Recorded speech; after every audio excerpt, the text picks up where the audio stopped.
So Rick Sanchez is dead. I don't know how Rick and Morty is going to continue now.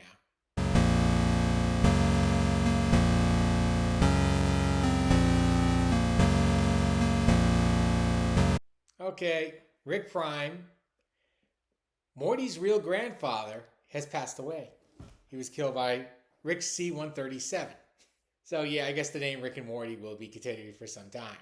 However, I did not like some of the decisions here. First off, Rick Prime could have been brought up as one of the best villains in animation for some time. He could have probably built this guy up pretty well. Unfortunately, all we really got was a couple of scenes in one episode from 2 seasons ago, and basically this episode right here. This episode begins out with the origin story of Evil Morty. Now, interestingly enough, the staff decides, hey, we don't need to give him a designation like C-137. We're just going to call him Evil Morty. So much so that even he himself calls himself Evil Morty. AKA, this is lazy writing. And you're acknowledging that you're pretty lazy at it.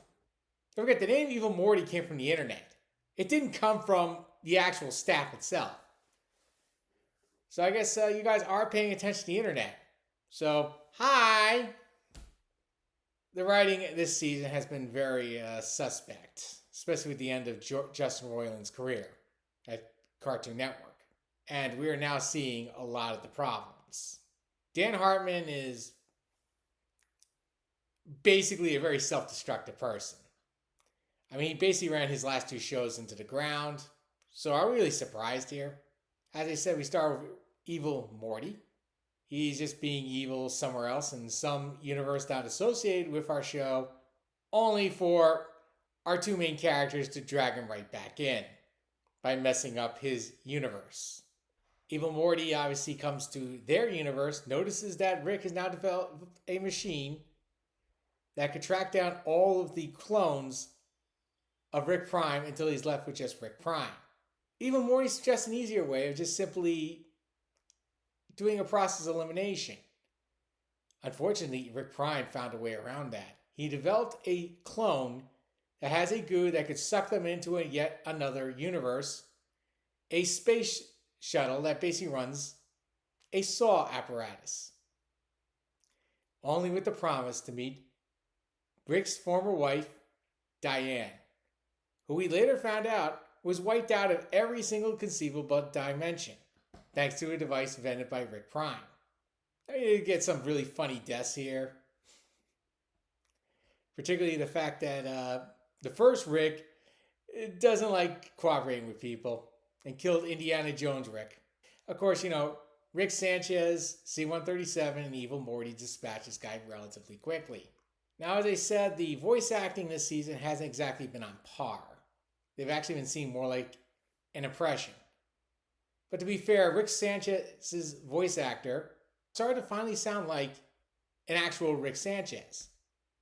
Particularly when he found out the location of Rick Prime, got into his car, and said, "Going to kill my nemesis!" It's the first time I actually heard Rick Sanchez this season. And not somebody doing a terrible impression.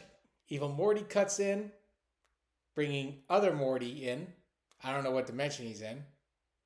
I like to say C-137, but we later found out they're not from the same dimension.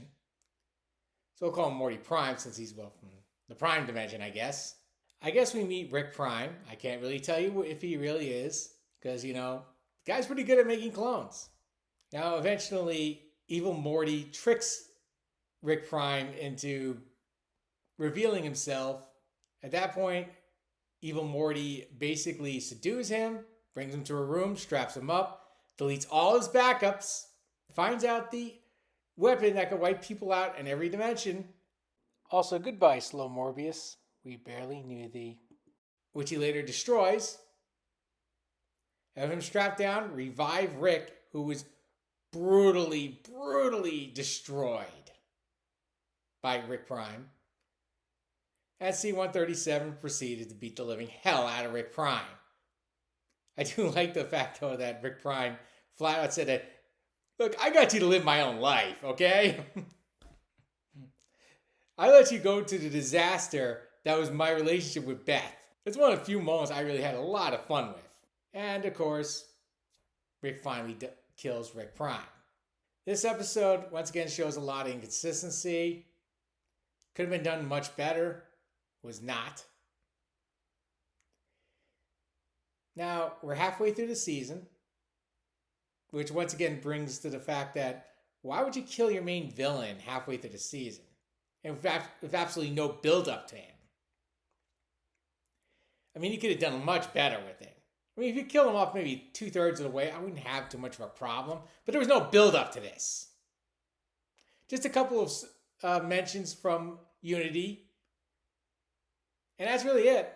I guess, you could do more of Evil Morty. But quite frankly, Evil Morty just wants to be left alone. Not much to his character anymore.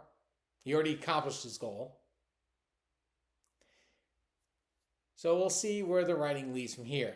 Hopefully it becomes a lot more consistent from here on out. Anyway, I'm checking out. Bye.